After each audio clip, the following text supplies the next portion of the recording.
Rejoignez Rose TV Network pour les échanges, les partages autour de l'entrepreneuriat, du management de projet, des métiers dans l'IT et de l'intelligence artificielle.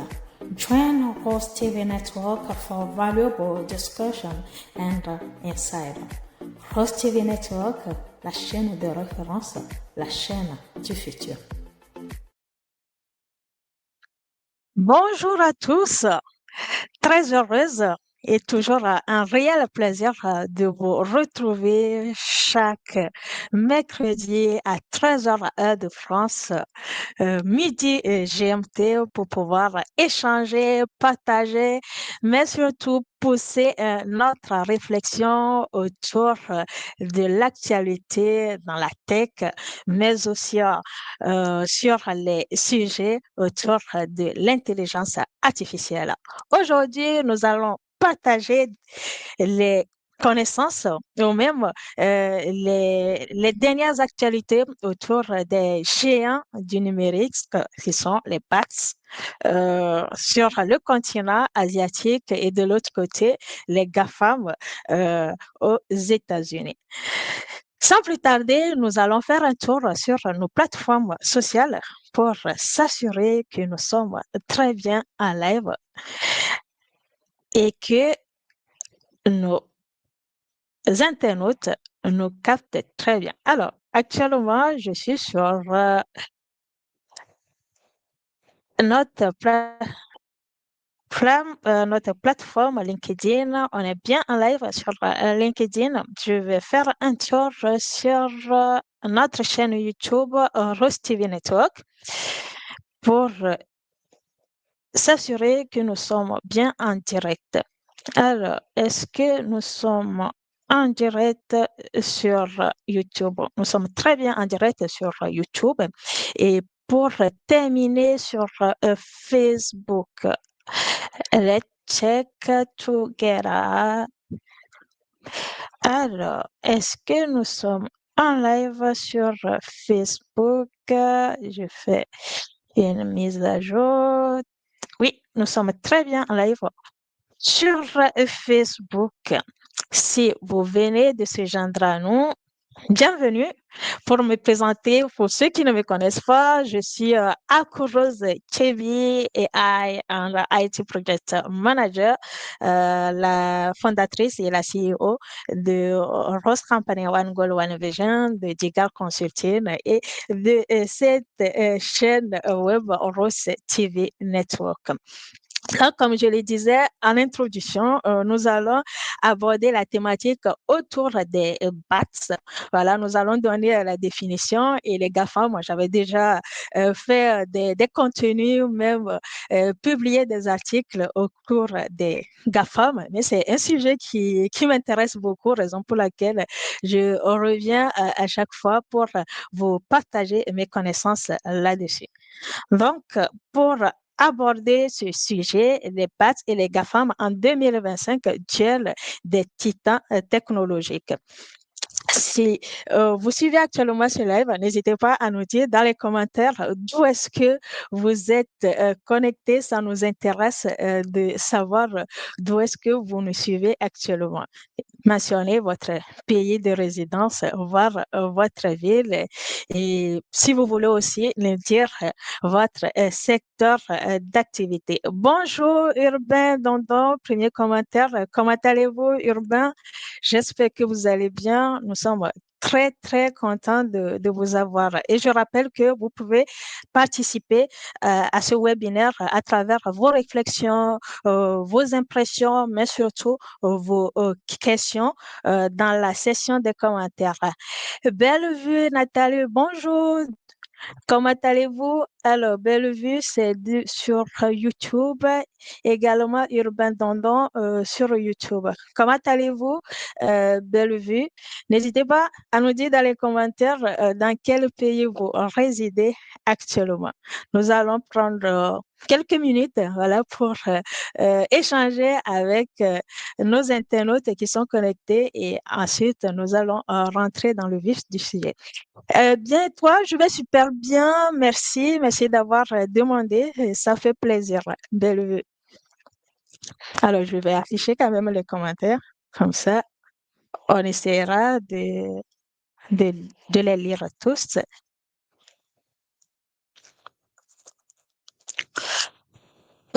Bonjour, il y a un autre internaute, Yendoubé Bilachabal, TG, bonjour, Yendoubé, comment allez-vous?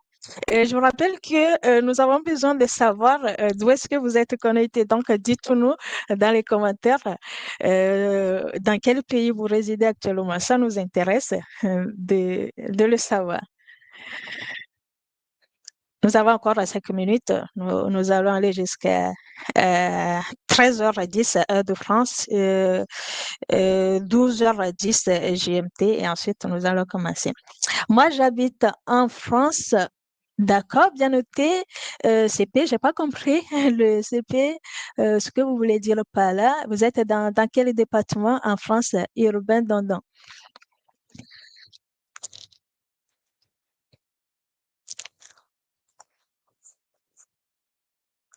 Et je rappelle que notre thématique de ce webinaire, c'est les BATS et GAFAM en 2025, le duel des titans technologiques.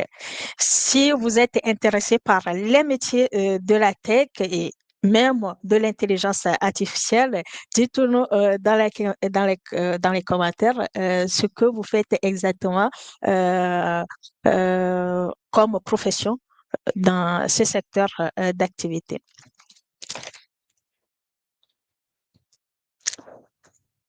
Donc, Urbain Dondon qui nous dit qu'il habite en France.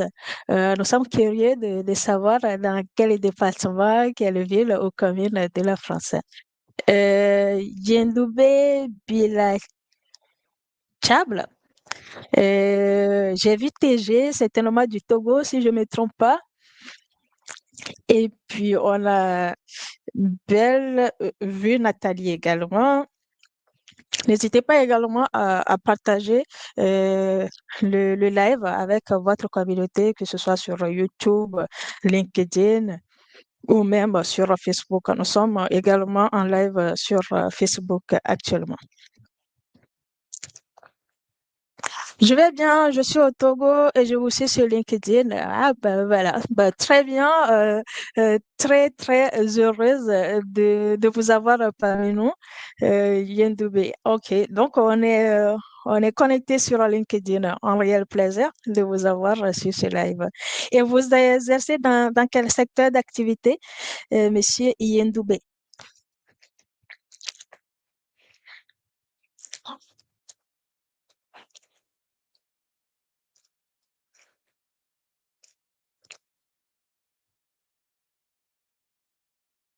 Nous allons commencer dans 2 minutes. Donc, on a encore 2 minutes pour échanger, mieux vous connaître surtout.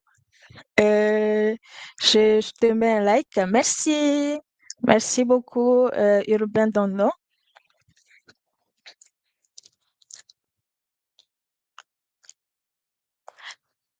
Et merci surtout pour votre présence. Quand nous allons commencer, n'hésitez pas à interagir si vous avez des questions sur ces deux géants du numérique. N'hésitez pas à participer. Alors, la logistique et les achats, très intéressant pour Monsieur Yontouvé. Ouais, ce sont des secteurs d'activité très, très intéressants, que ce soit la logistique ou les achats. J'espère que vous êtes très bien épanoui dans votre métier, Monsieur Yendoubé.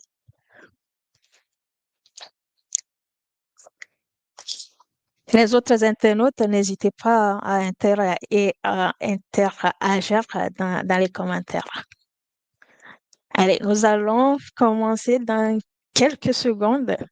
Nous allons aborder notre sujet principal. On va y aller. Allez, let's go. Et donc, les bases et GAFAM en 2025, je vous ai préparé un support que nous allons partager ensemble.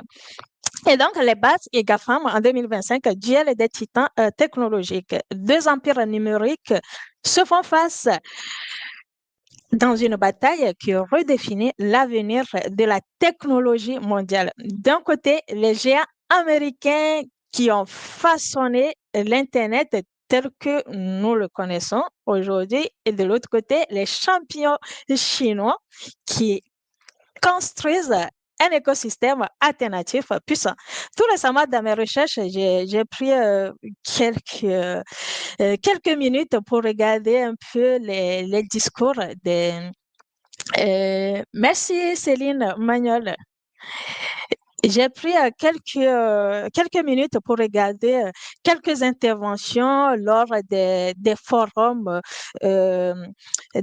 économiques mondiaux ou qu'on appelle couramment des World Economic euh, non, c'est pas des World, des forums économiques mondiaux. Donc, en anglais, ça veut dire des World, ouais, World Economic. Bon, j'ai oublié la traduction en anglais. J'ai oublié la traduction en anglais. Et donc, il y avait une dirigeante, le Forum économique mondial. Voilà, ça c'est l'appellation en français. Et l'appellation en anglais, c'est The World Economic Forum. Voilà, c'est le forum qui m'échappait. Et donc, dans les discours euh, de ces grands patrons ou patronnes, ou même les dirigeants qui se réunissent lors de ces forums-là. Il y avait une qui avait fait un buzz en 2016 qui a poussé vraiment ma curiosité. Donc, je me suis posé des questions là-dessus. Donc, lors de ce forum mondial de Davos en 2016, il y avait une dirigeante italienne du groupe pétrolier Eni qui avait créé un buzz en prononçant ces mots. Euh, quand il y a je vais me mettre comme ça, voilà. Elle disait ceci, quand il y a une innovation, les Américains la transforment en succès, les Chinois la copient et les Européens la réglementent. Je me suis posé la question, que font les Africains dans ce cas? Si il y a une innovation, les Américains la transforment un succès, un grand succès. Et les Chinois, de leur côté, copient cette innovation et les Européens réglementent. Moi, je me suis posé la question, que font les Africains? Et je suis arrivée à la conclusion que les Africains observent et restent des spectateurs. Donc, c'est ma touche personnelle que j'ai ajoutée à ce buzz. Aujourd'hui, la question qu'on doit se poser, est-ce que ce qu'elle avait dit, d'une part, c'était pas une réalité? Et aujourd'hui, avec tout ce qui se passe, on dirait que sa pensée ou ses mots qu'elle avait prononcés lors du Forum mondial de l'économie, ça tient toujours, c'est toujours d'actualité. On a aujourd'hui une innovation autour de l'intelligence artificielle. Ce qu'on a constaté, c'est que les Américains ont transformé cette innovation en succès. Les Chinois l'ont copié tout de suite.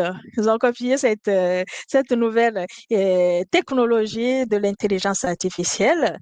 Et les Européens actuellement essaient de réglementer pour qu'il n'y ait pas de dérives. Que font les Africains? Bon, on observe et on reste des spectateurs. J'ai trouvé ça très intéressant. J'ai dit, ben, je vais partager ça avec vous puisqu'on parle quand même de deux géants du numérique, que ce soit les BATS et puis les GAFAB. Et pour la suite de ce webinaire, je reviens sur ce modèle.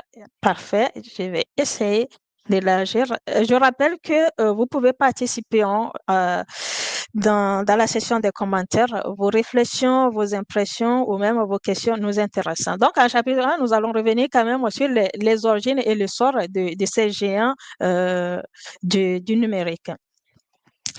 Et donc, les GAFAM, qui sont les GAFAM? GAFAM, c'est l'acronyme de Apple, Facebook, qui est devenu Meta, et Google, je rappelle au début, c'était Alphabet, Apple, et qui est toujours Apple depuis le début, Facebook, qui est devenu depuis 2021 Meta, Amazon et Microsoft forment l'acronyme des GAFAM, symbole de la domination technologique américaine depuis les années 2000 avec la bulle d'Internet.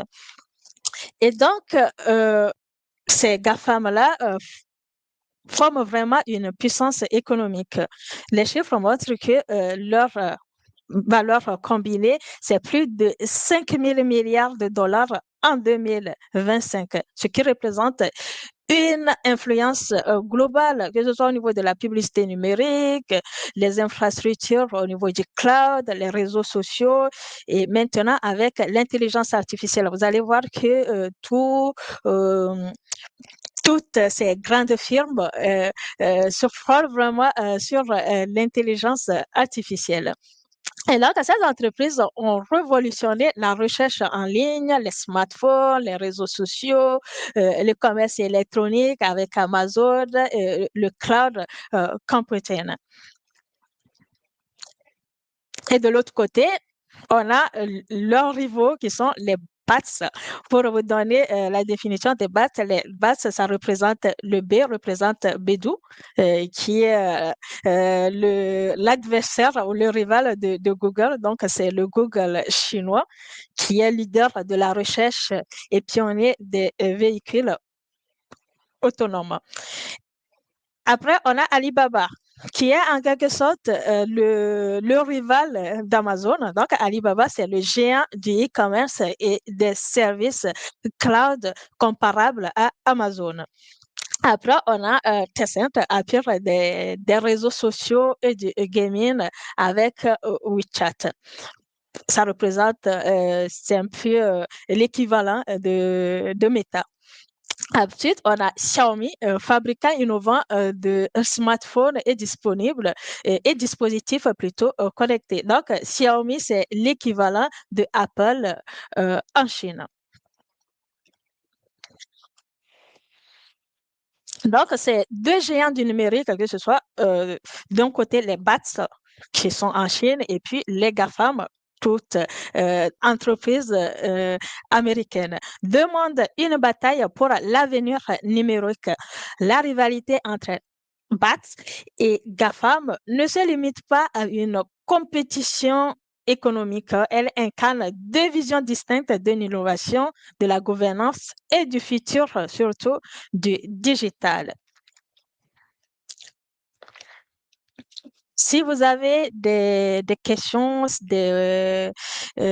avez des impressions, vous voulez intervenir dans ce webinaire, n'hésitez pas à utiliser la session des commentaires. Nous allons poursuivre.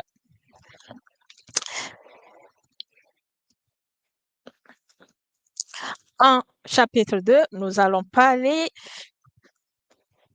faire plutôt une comparaison et des forces et stratégies de ces grands géants du numérique. Nous allons parler, par exemple, de Baidu contre Google au niveau de la recherche et de l'intelligence artificielle. Nous allons vraiment faire un focus sur les chiffres. Baidu, c'est le dragon de la recherche comparé à Google, qui est le géant incontesté également de la recherche sur Internet. Donc, au niveau de Baidu, on a 70% du marché chinois de la recherche en ligne, ce qui représente 19 milliards de dollars de revenus en 2023. Comparé à Google, qui est le leader mondial, avec 92% de part de marché global, ce qui représente 307 milliards de dollars de revenus en 2023. Baidu Apollo, 6 millions de trajets autonomes effectués avec une rentabilité de la conduite autonome attendue en 2025. Comparé à Google, on va avoir une domination dans l'intelligence artificielle générative avec Gemini que j'utilise beaucoup ces derniers temps. Tout récemment même, j'ai fait une recherche très intéressante sur Gemini qui m'a donné des réponses que j'attendais. Alors, on va avoir aussi un écosystème complet sur la recherche, la publicité, le cloud et puis le hardware. Alors que Google règne sur le monde occidental, Baidu lui s'impose comme l'innovateur chinois investissant massivement dans l'intelligence artificielle et les technologies de conduite autonome. Alibaba maintenant contre Amazon. Comme je vous le disais, Alibaba, c'est le géant du e-commerce en Chine. Et on sait que Amazon aussi, c'est le géant du e-commerce. Donc, Alibaba contre Amazon, c'est le e-commerce et le cloud. Alibaba, c'est l'empire du milieu digital. Il représente 126 milliards de dollars de revenus annuels, ce qui va faire en termes de collaborateurs ou d'employés, 205 000 employés dans le monde en 2024. Une domination totale en Chine avec des plateformes comme Taobao, Tmall et le système de paiement Alipay qui compte plus d'un milliard d'utilisateurs. On a aussi le Alibaba Cloud, donc, comme le Amazon Web Service, AWS. Donc, en Chine, on a plus de Alibaba Cloud qui est le troisième acteur mondial du cloud cambodgien. Côté Amazon, c'est le titan du commerce global. Plus de 500 milliards de revenus annuels. Donc, Amazon représente le leader incontesté du cloud avec AWS, Amazon Web Service, qui a une part de 32% du marché mondial. Sa présence sur les continents avec une logistique ultra sophistiquée et des millions de références produits dans la diversification, par exemple, avec le streaming, la santé et maintenant l'intelligence artificielle. Nous comparons maintenant Tencent et Meta. Comme je vous le disais, Tencent, c'est l'équivalent de Meta qui va regrouper Facebook, WhatsApp, YouTube, Instagram et toutes les filiales autour de Meta. Donc, Tencent et Meta, ce sont des réseaux sociaux et des entreprises qui interviennent dans le divertissement. Parlons maintenant de Tencent. C'est un écosystème intégré. WeChat, par exemple, compte 1,3 milliard d'utilisateurs actifs mensuels et représente bien plus qu'une simple application de messagerie. C'est un véritable système d'exploitation sociale.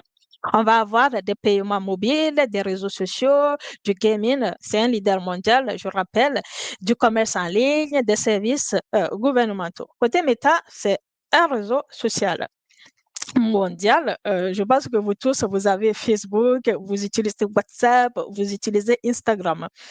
Donc, Meta, à lui seul, représente 3 milliards d'utilisateurs à travers Facebook, Instagram, WhatsApp et Threads qui forment le plus grand réseau social de la planète. Et donc, vous voyez WeChat qui est à 1,3 milliard, Meta, lui, c'est 3 milliards, plus du double, voilà, comparé à WeChat.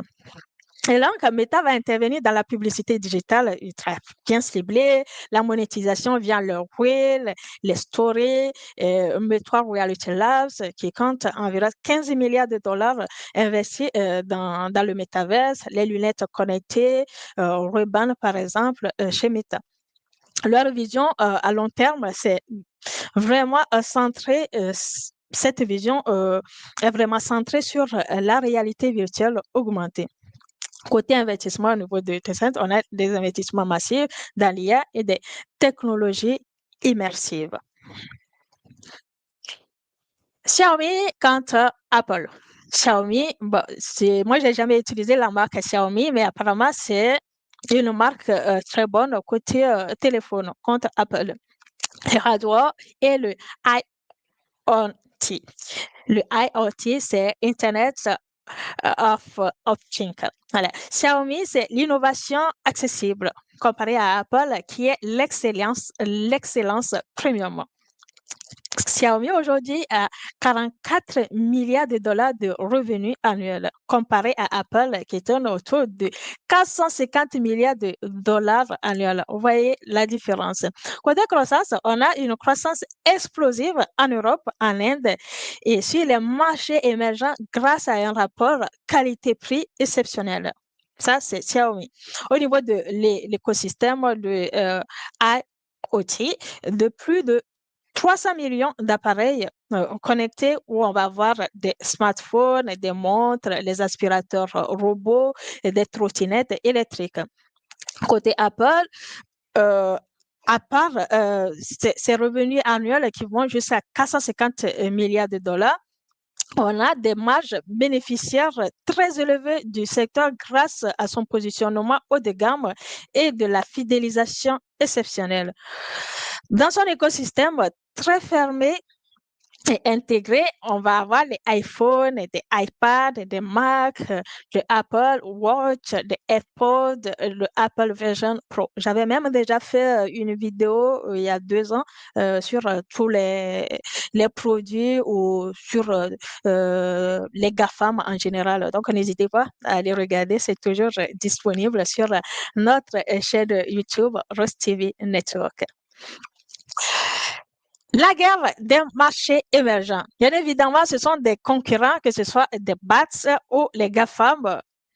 Ils vont s'arracher les marchés, surtout les marchés qui ne sont pas encore exploités. Donc, on va aller en Asie du Sud-Est, en Afrique, mais aussi en Amérique latine. Commençons par l'Asie du Sud-Est. C'est une bataille intense pour conquérir les 700 millions d'utilisateurs de la SEAN avec des investissements massifs dans l'infrastructure et les services localisés.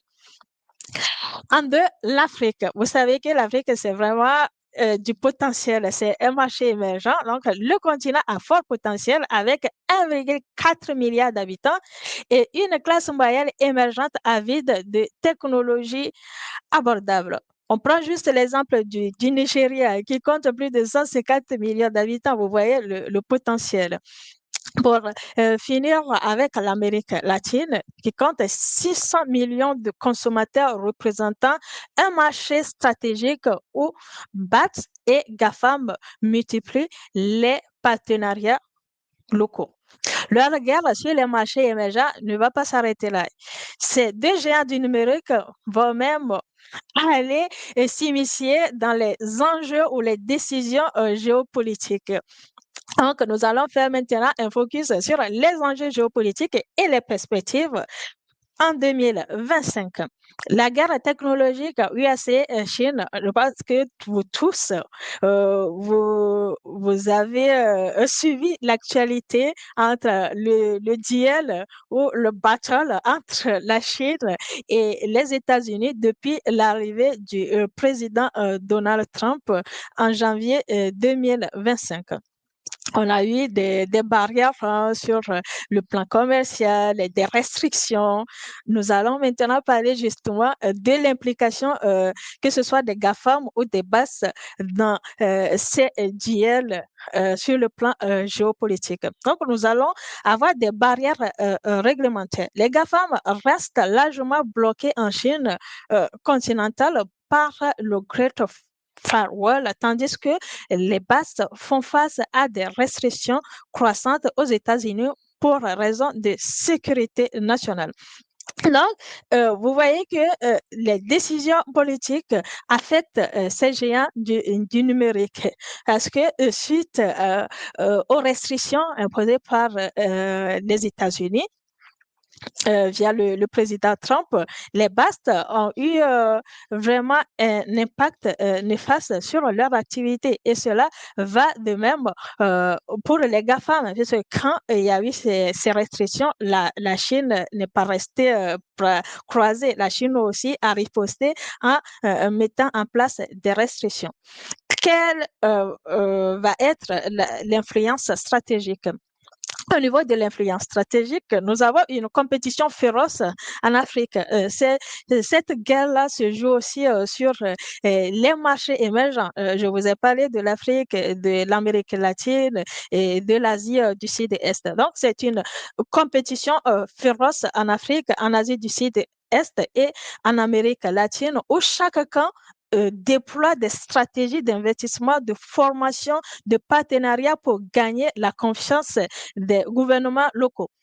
Donc, suite à ces restrictions qui ont impacté tout le commerce mondial, les patrons de ces géants numériques vont essayer de mettre justement en place leur stratégie en essayant d'impacter les décisions politiques, que ce soit au niveau des investissements, au niveau de la formation, des partenariats pour gagner justement la confiance ou voir le cœur des dirigeants.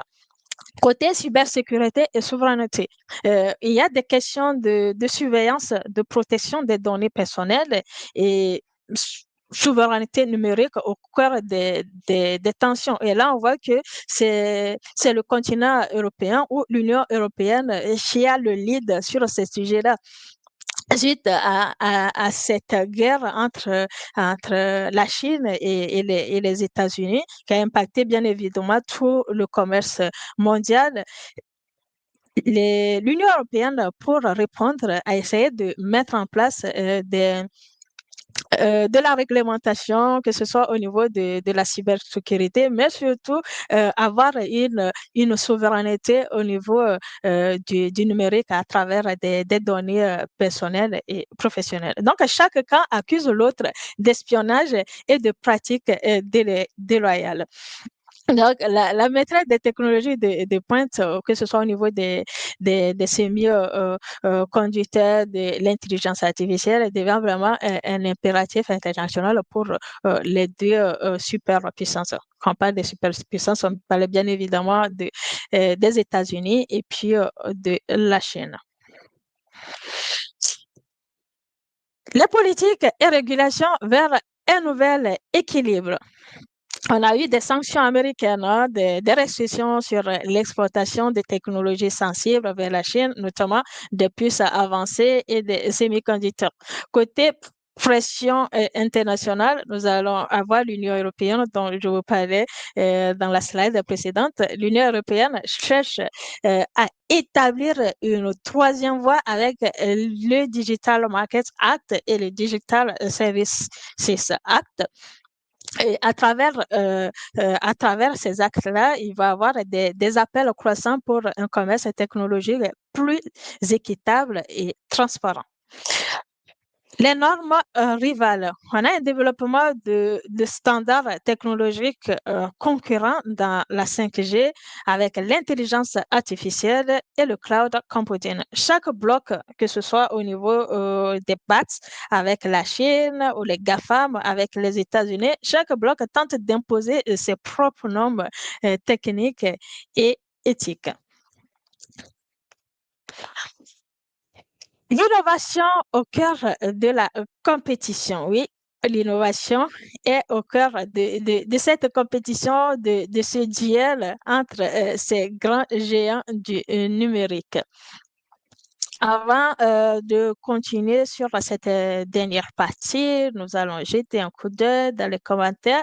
Je rappelle que vos commentaires, vos impressions, mais surtout vos questions sont les bienvenues dans la session des commentaires. Que vous soyez sur LinkedIn, que ce soit sur notre chaîne YouTube, Rose TV Network, mais aussi sur Facebook. N'hésitez pas à participer à ce webinaire en laissant vos impressions dans la session des commentaires. Nous allons poursuivre. Alors, je vais masquer ça. Et donc, côté innovation au cœur de la compétition. Nous allons parler de l'intelligence artificielle avec la course effrénée vers l'AG, c'est-à-dire l'intelligence artificielle générale, avec des investissements de dizaines de milliards, que ce soit dans Google avec Gemini, OpenAI, Beidou, Ni et d'autres modèles rivalisent la performance. Côté véhicule autonome avec Beidou Apollo, Waymo avec Google, Tesla et d'autres acteurs testent massivement leur flotte autonome avec en poursuivant bien évidemment une rentabilité commerciale. Côté méta et réalité étendue, on a Meta Reality Labs qui est Tencent et ByteDance qui investissent massivement dans les mondes virtuels et des lunettes AR, pariant sur une révolution des interfaces humains-machines. Nous allons parler aussi de la blockchain et du Web 3. Exploration, on a les explorations des crypto-monnaies avec les NFTs et applications décentralisées. Tencent et Alibaba expérimentent actuellement des blockchains d'entreprises, tandis que Meta développe des solutions de paiement crypto. Non, ces investissements massifs en recherche et développement atteignent des sommets vraiment historique avec une fusion croissante entre technologie grand public et solutions industrielles.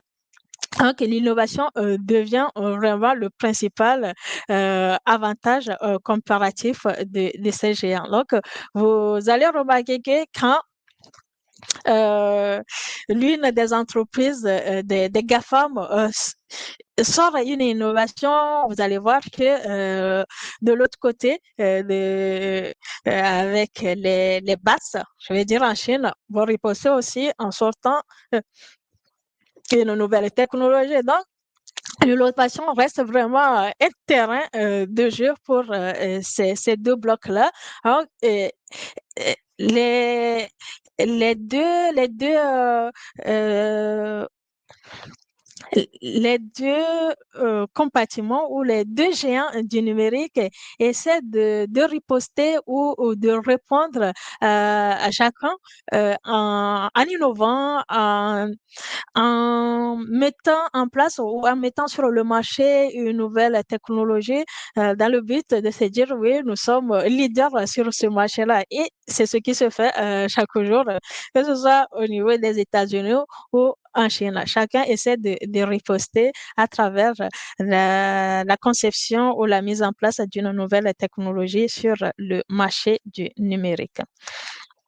Alors, pour la suite, nous allons conclure sur cette thématique autour des BATS et des GAFAM,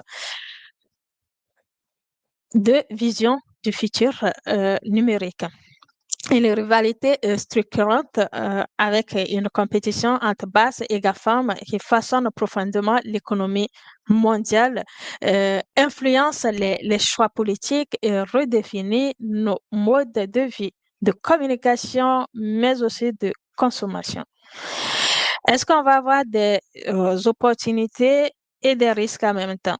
En réalité, cette dualité technologique offre des opportunités sans précédent d'innovation et de croissance, mais soulève aussi des questions cruciales sur la vie privée, la sécurité et la concentration du pouvoir économique. Nous avons bien vu que ces deux géants essaient d'influencer même les décisions politiques en essayant d'investir massivement dans l'économie des pays émergents ou des pays en voie de développement. On a vu l'exemple avec tous les pays de l'Amérique latine, les pays de l'Asie du Sud-Est et les pays africains. Est-ce que ces opportunités ou ces deux visions du futur du numérique euh, restent quand même un défi pour la coopération? En réalité, malgré la compétition féroce, euh, soit au niveau des entreprises, des gouvernements et citoyens, doivent trouver des terrains d'entente ou d'un compromis pour construire un écosystème numérique durable, éthique, inclusif qui bénéficie à l'humanité tout entière.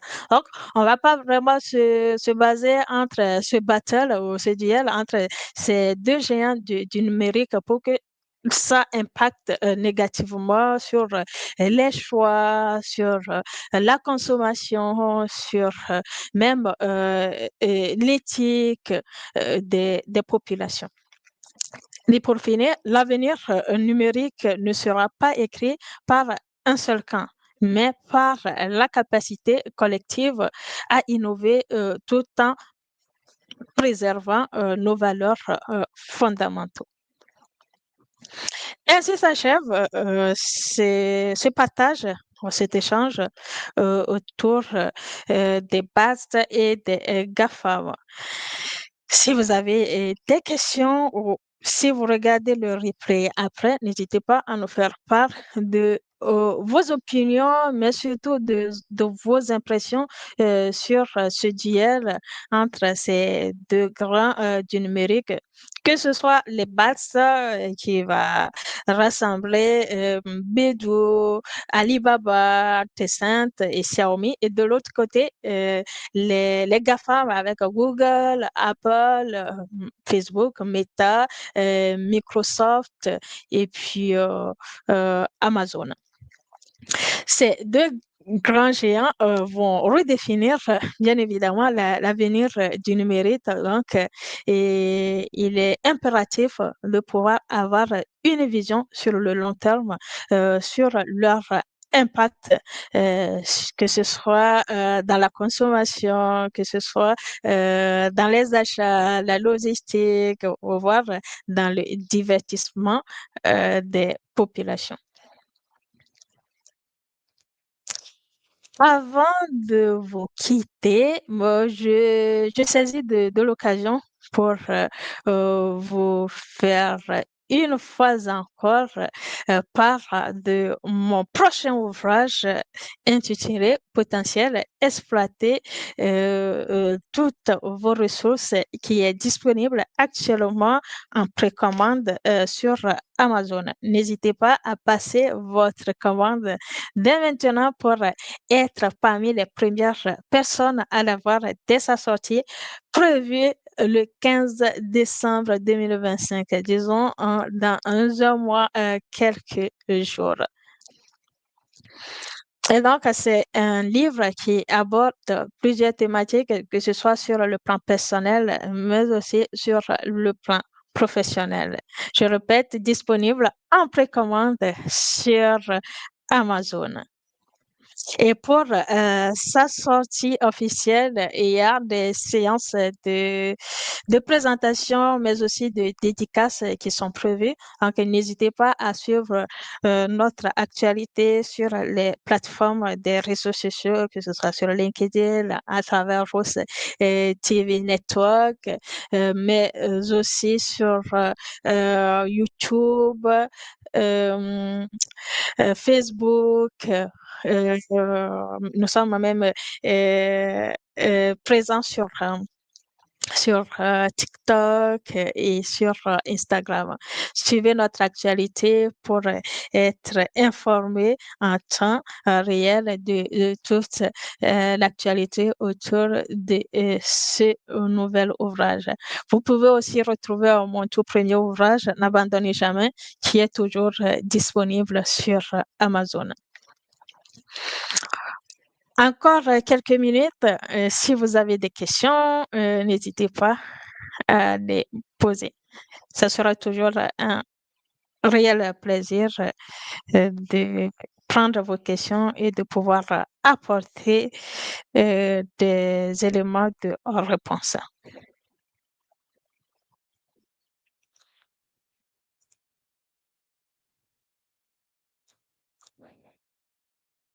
Ah oui, j'ai reçu aussi quelques questions de mes lecteurs et lectrices autour du livre. Il y en a qui ont demandé à savoir si le livre sera disponible en Afrique. Oui, bien évidemment, nous avons publié un newsletter au mois d'août pour vous informer que oui, vous pouvez l'avoir en Afrique. Nous sommes en partenariat avec des distributeurs locaux, surtout en Afrique de l'Ouest, au Togo, au Burkina Faso, à Côte d'Ivoire, au Mali.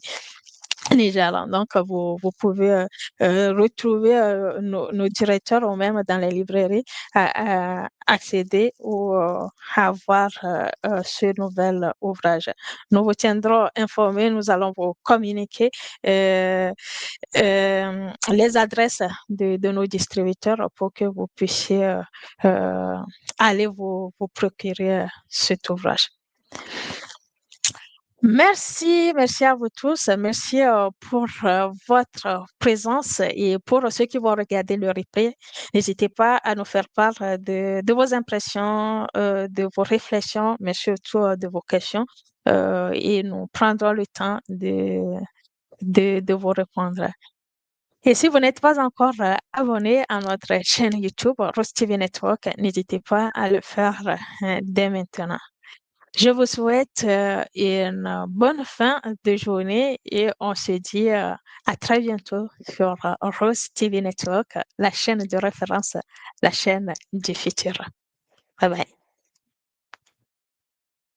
Rejoignez Rose TV Network pour les échanges, les partages autour de l'entrepreneuriat, du management de projet, des métiers dans l'IT et de l'intelligence artificielle.